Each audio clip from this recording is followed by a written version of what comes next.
If you are online, then you can visit my DynaMo website where you'll find lots more to join in with.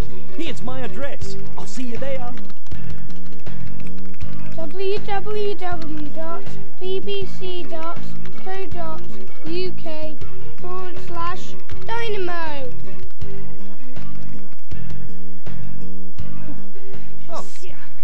Oh, no. Oh. Let's find out about plants.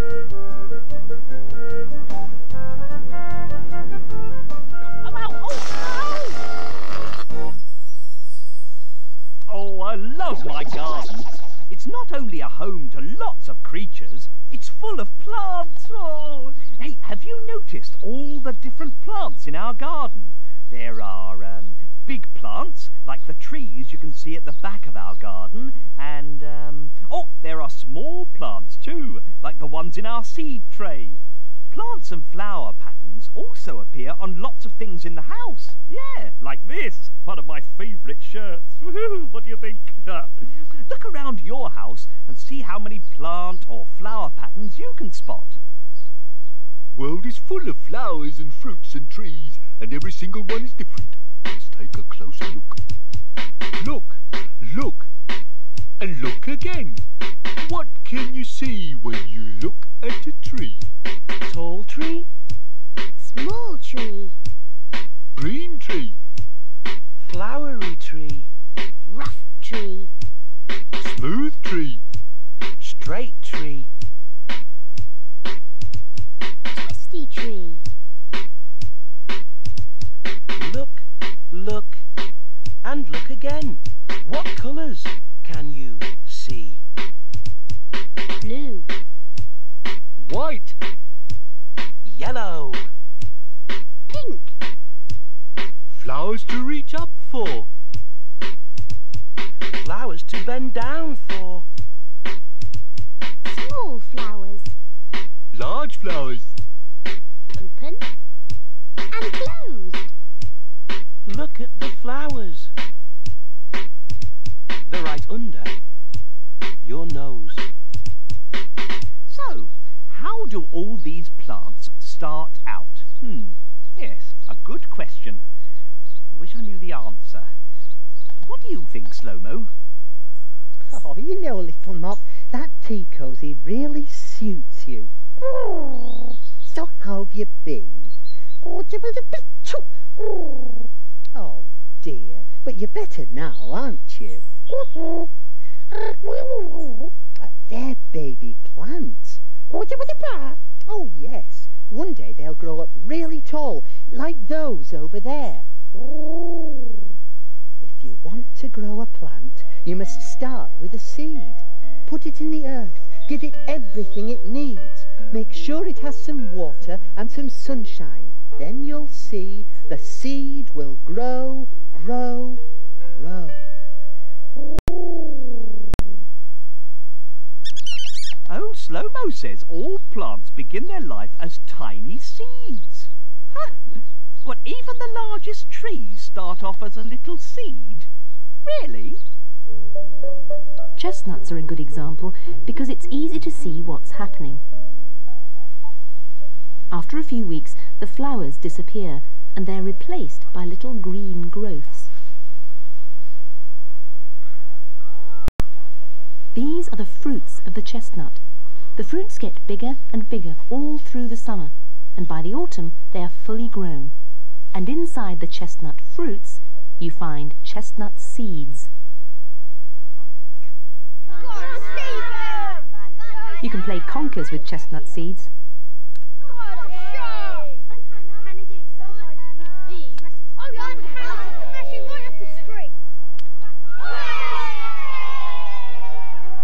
Or you can put them in the ground and plant them out.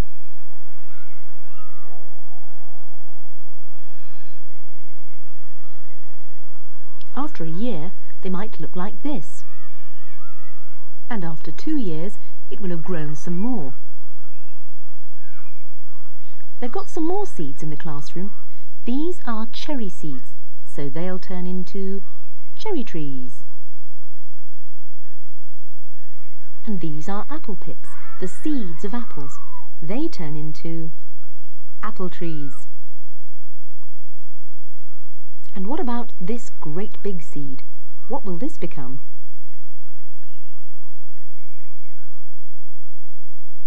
A palm tree. And these seeds? Something else you eat. Something you sometimes have for pudding. It's a plum tree. So even the smallest seed can grow into a giant tree. That's amazing. Yeah, but how does a plant stand up, Slow-Mo? I mean, does it have legs and feet? Well, what do you think, Dynamites? Oh, Slow-Mo says our old friend Egbert knows the answer. Oh, of course. Now a bean plant starts its life way down there under the ground. Take a closer look.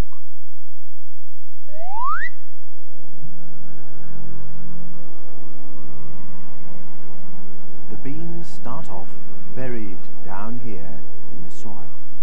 Imagine what it must be like. Very dark, and the beans are all alone. They don't have a mother or father to help them grow big and strong.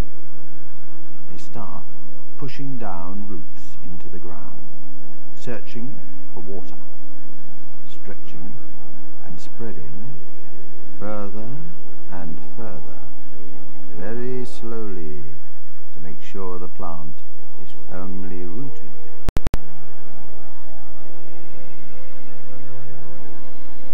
So that, above the ground, the shoots can push up into the bright, light world above the soil. Phew, it's hard work being a bean. Once the shoots have made the journey through the soil, they need plenty of light, sun and water, and then they grow and grow and grow. There are all sorts of seeds you can plant, aren't there? Hey, if you want to plant a seed, you'll need some soil, a small pot, some water and a spade. Oh, and don't forget the seed. You'll also need a grown-up to make sure you're doing the right things and not making too much mess. Now, look at our fantastic sunflowers. Aren't they enormous? Yeah! How can you grow a sunflower that big from a tiny, teeny seed?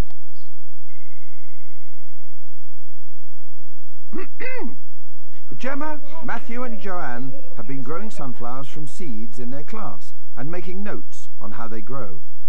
But how do you start growing a sunflower? Well, you pick up the seed and you put it in the soil. You cover it over with the soil. You put the bag over it. Then it grows quicker. Thank you, Gemma. Now, Matthew, show us how the sunflowers have grown. This is what's happened after 2 weeks. This is what's happened after 3 weeks. This is what's happened after 4 weeks. And that's what's happened after 5 weeks. After the plant is too big to be in the pot, just take it out and plant it in the ground. Well done, Joanne. Just like Matthew has planted one there. And then, with the right amount of water, taking care not to splash anybody, and with sunshine, they can grow to be enormous. Right, so we know that plants come from seeds. Now, does that mean that you can plant a seed on your carpet, water it and watch it grow? Ah, yeah, you're right, Slow-Mo. Wouldn't do much good for the carpet, would it? No. So what do plants need to help them grow? What's that, Alf?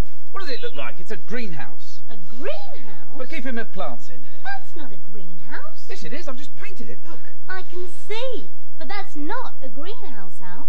Well, all right, maybe it's more of a green shed, but I haven't got that many plants. But a greenhouse should be made of glass. That's the whole point. Why? To let light in. Without light, plants die. Well, sunlight gets in. How? Through the keyhole here. That's not enough, Alf. I better see if your plants are all right. I could make the keyhole bigger. When was the last time you watered this? Watered it, that one. Tuesday. Last Tuesday? Tuesday the 14th of October last year. When I got it. It was a birthday present, you see. Alf, no wonder it's dead. It's not dead, is it? How did that happen? Of course it's dead. Look at it. Oh, I thought going all yellow and brown like this was part of its exotic appeal. Well, you'd go all yellow and brown if you didn't have a drink for a year, wouldn't you? Well, I'd be thirsty, that's true. Well, it's the same with plants. They're living things just like you and me. They have to be watered every day, or at least every week. Right then, let's water. Without a little drop, the plant will droop. Without a little water it'll wilt. But let the raindrop drop up, the plant will pop. For every drop that's spilt. Without a little light, a plant's not right. Without a little sun, it'll wither. But let the sunshine shine, And the plant's just fine. It's just crying out for sunny weather. Yes, the raindrops drop and the sunshine shines, though we take them both for granted. But it's sun and rain that quite sustain every plant that was ever planted. Yes, it's sun and rain that quite sustain every plant that was ever planted. Meow. Now here's an interesting question. How are plants, animals and people the same? Yeah. Well, yes, Slow-Mo, they're all very nice, apart from stinging nettles, I don't like them. But actually, I mean something else about them that is the same. You understand? Well, yes, of course, they are all living things. Oh, yes, I see. They all eat and move and have young. Oh, very good. Well, it's easy to see people and animals move and eat, but how do plants do these things?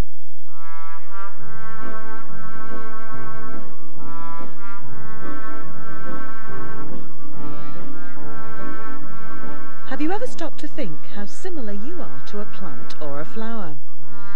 Now that may sound a funny question, but plants, just like people, are living things. And in many ways, all living things are alike. The trouble is, when you think about plants doing the things that living things are meant to do, it all seems a bit odd. Like plants having babies, or eating, or even moving. I mean, they look pretty rooted to me. So when we say that plants are living things, what exactly do we mean? To find out, I'm visiting one of the greatest collections of plants in the world, all gathered in the Palm House at Kew Gardens. The Palm House is like a massive greenhouse. It's bathed in sunlight, and it's just full of exotic plants, all growing close together.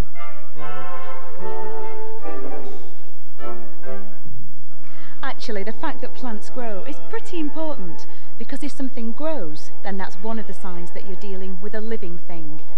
And for things that grow, well, you can't do better than these, tropical bamboos. They're really tough, so tough that in some parts of the world they use them to build with. But what's really amazing about these bamboos is how fast they can grow, sometimes as much as 1 metre every single day. This is a rose bush, filmed with a special camera, so it seems to grow before your very eyes.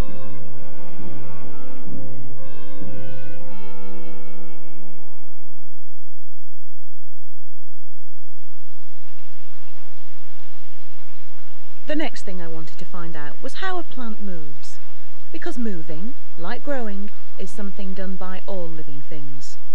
And it didn't take long to find what I was looking for. This plant moves by closing its leaves when you touch it. In fact, though plants are rooted to the ground, they're moving all the time. Again, it just takes a special camera to see it.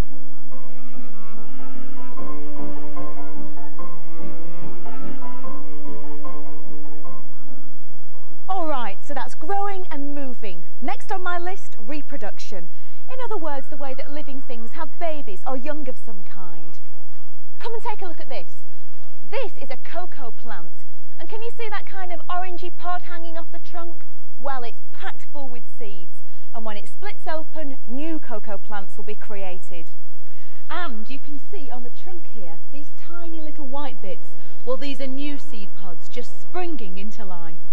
Actually, as far as I'm concerned, the more cocoa plants there are in the world, the better, because cocoa is what chocolate's made from. Last on my list, how a plant gets its food. Now, plants don't eat like we do. Most just need water and sunlight and food from the soil.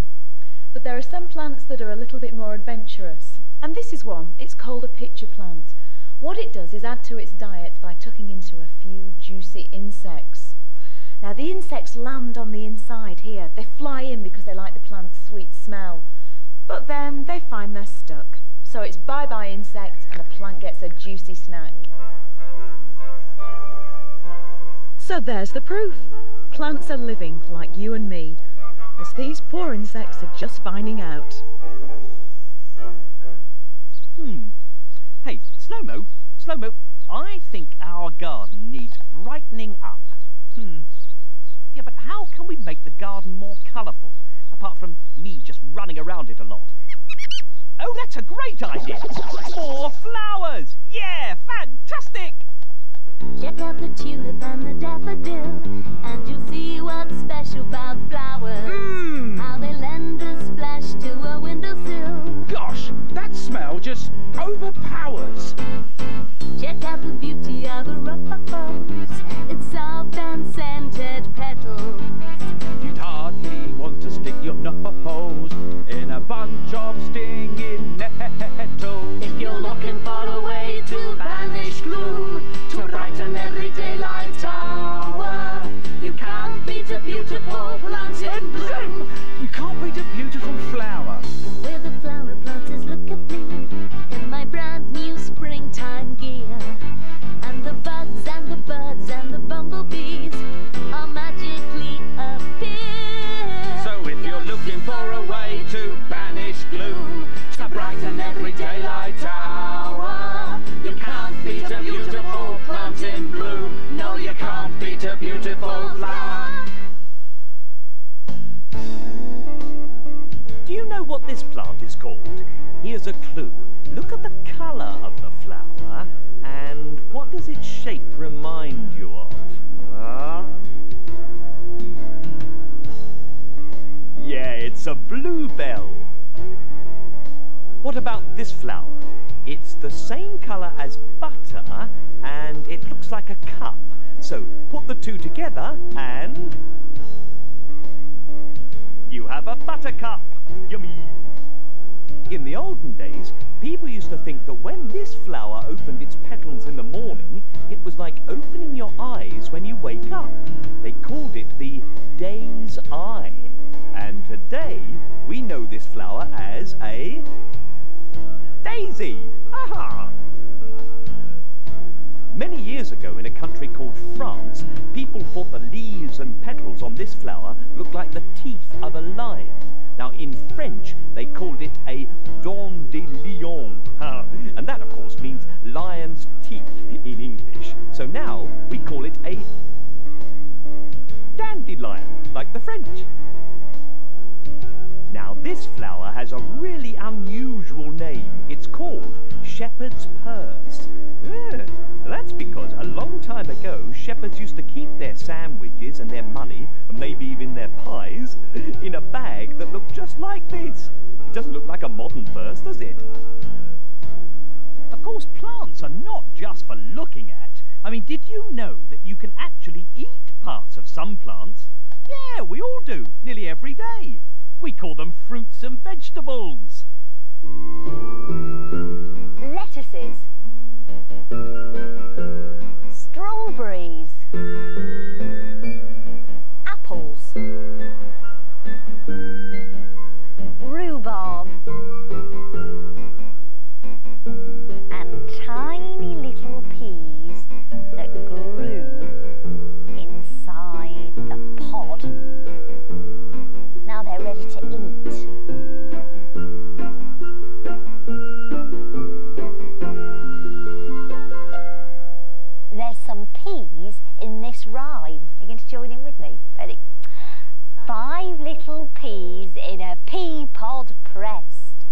One grew, two grew, and so did all the rest. They grew and did not stop until one day the pod went pop. Shall we do it again? Ready? And 5 little peas in a pea pod pressed. One grew, two grew, and so did all the rest. They grew and did not stop until one day the pod went pop. Let's look at that again, but this time call out the names of the fruits and vegetables as you see them. Lettuces, strawberries,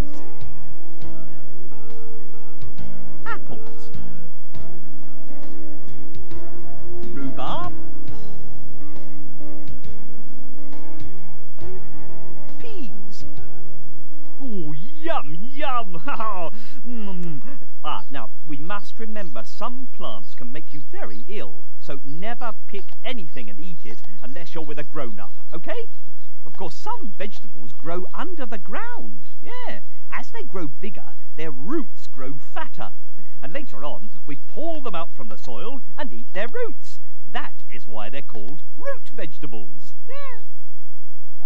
Our colour is orange. We grow leaves on top. Our other end's usually thinner.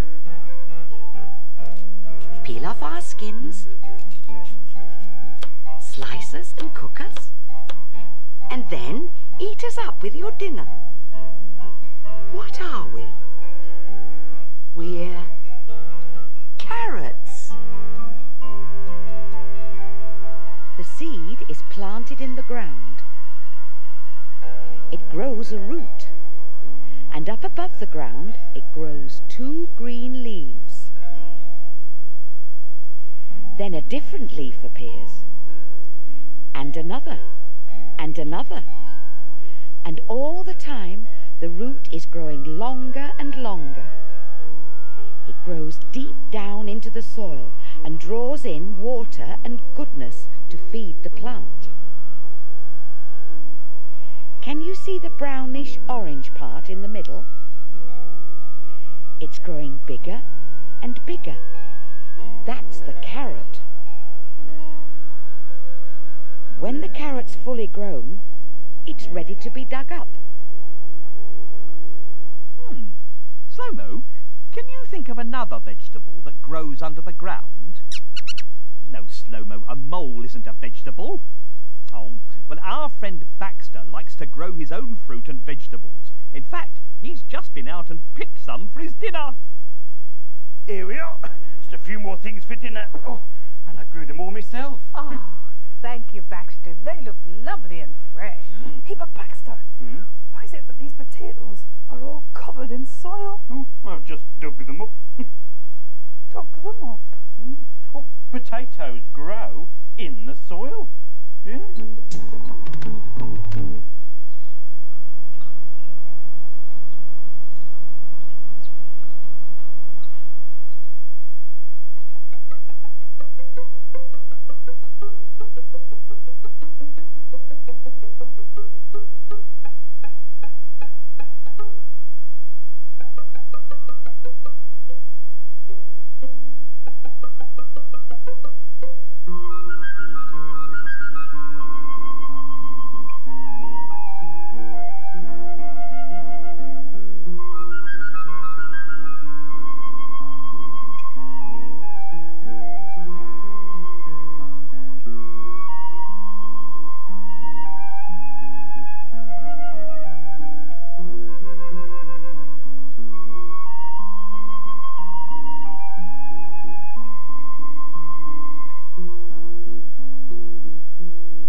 Slow-mo. Ah, some bananas. Hey, I wonder why bananas are that shape. all bendy and smiley. Of course, there are lots of different shaped fruit and vegetables, aren't there? There are. Look at this lot.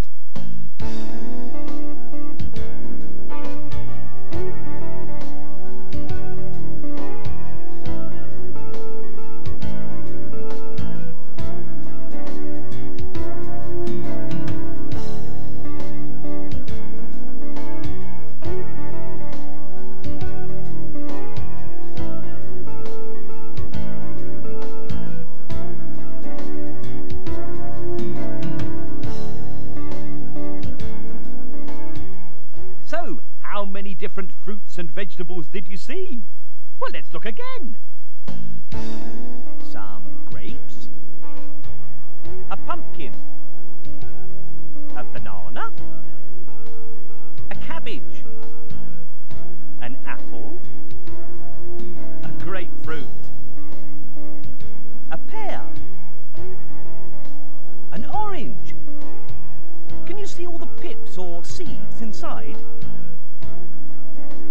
A kiwi fruit, and last of all, sweet corn. Hey, slow-mo, slow-mo. Here's a fruity joke for you. Ready? Why did the tomato run? Because it wanted to catch up. Catch up to get it. Oh, all right then. See if you can guess what this fruit is. We grow on a tree. We're something you eat. We're red, green, or yellow, and usually sweet. What are we called? We're apples. Oh, birds love to eat fruit, don't they? In fact, Slow-Mo and I know a story about an apple tree and a very hungry blackbird. Watch it. Yeah. Once upon a time, there was a tree growing in a garden. It was winter time, and the tree was bare. One day, a hungry blackbird came to live in the garden. He flew onto a branch and said, "What kind of tree are you?" "I'm an apple tree," it said. "Where are your apples, then?" asked the hungry blackbird. "Just you wait and see," said the apple tree. The hungry blackbird thought the tree was bare, boring, and good for nothing. He flew onto the grass and began listening for worms. One day, buds appeared on the tree. The squirrels were pleased. They ate some of the buds and enjoyed them very much. "Where are your apples, then?" called the hungry blackbird as it pulled a worm out of the ground. "Just you wait and see," said the apple tree. One day, the buds began to burst open, and leaves appeared. Soon the tree was covered in leaves. "Where are your apples, then?" called the hungry blackbird as it ate a beetle. "Just you wait and see," said the apple tree. Then one day, pink and white blossom appeared on the tree. The bees came to drink nectar and take pollen from the flowers. "Where are your apples, then?" called the hungry blackbird as it swallowed a slug. "Just you wait and see," said the apple tree. Then one day, small fruits began to grow on the tree. They grew bigger and bigger until the tree was covered in apples. Some fell on the ground. "There you are," said the apple tree. "Now who's bare, boring, and good for nothing?" But the hungry blackbird didn't answer. He was too busy eating an apple. Oh, look! Look at... there are so many colours and shapes in our garden. Hey, makes me want to paint a picture. Oh, yes, I can see it now. I haven't got a paintbrush. fruits and vegetables? Don't be daft. What do you mean you can use fruit and vegetables to help make all sorts of shapes? Why don't you try this? Watch.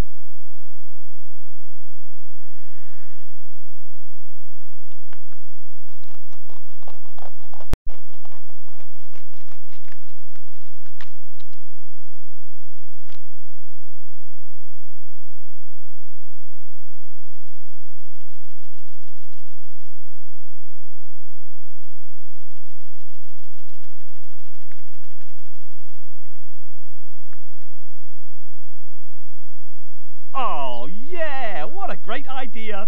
Yeah, I'm glad I thought of that, actually. Hey, you could try that for yourself, couldn't you? Yeah. What's that, Slow-Mo? Potatoes are good. Yes, we know, very yummy, especially mashed. Oh, you mean for painting? Why's that? You can cut them into different shapes. Well, not if they're mashed, you can't. Hey, Slow-Mo and I love our garden, but you can make a garden for yourself. You can? You can make your own fantasy garden. Whee! When you use your imagination, you can do anything. Watch. Hello, welcome to our wildlife garden. We planned it and made it. It took us ages, but it's worth it. It's great in the garden when the sun is shining. But it's no fun when it rains. We need an outside garden for when it's fine. And an inside garden for when it rains. Then we got busy. And we're making stripy bees. And feathery birds. Then we really used our imagination. We could have a lemonade pond.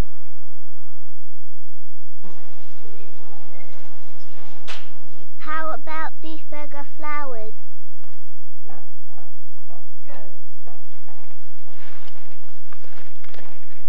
We can have lolly trees.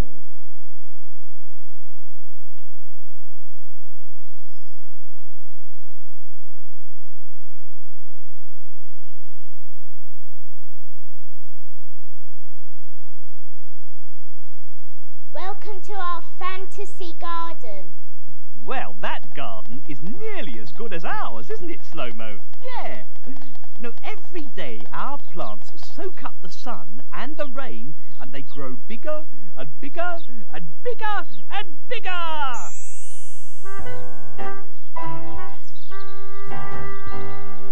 Hello, Mr. Sun, hello, hello. Hello, Mr. Sun, hello. Shine down, and make my flowers grow. Shine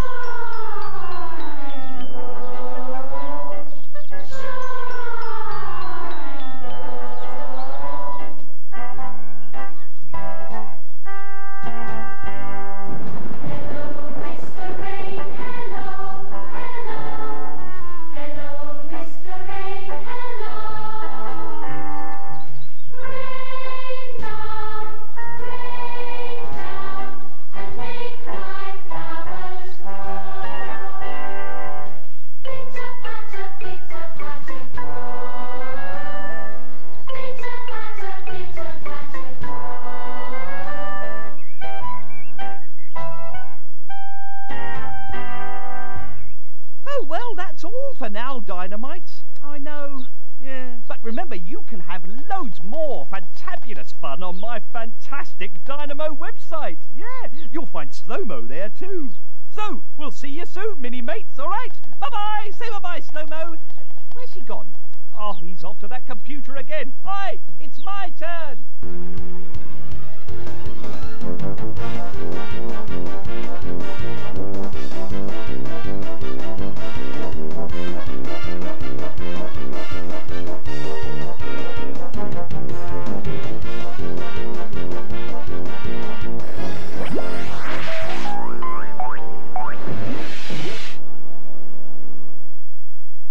You may like to know that a new BBC Learning Zone brochure is available that gives details of the wide variety of subjects you can record and play at your leisure, and it covers programmes until mid-September. For a free copy, send an A4 stamped addressed envelope with stamps to the value of 33p to BBC Education Information, LZ Summer, Room 3318, White City, London W12 7TS.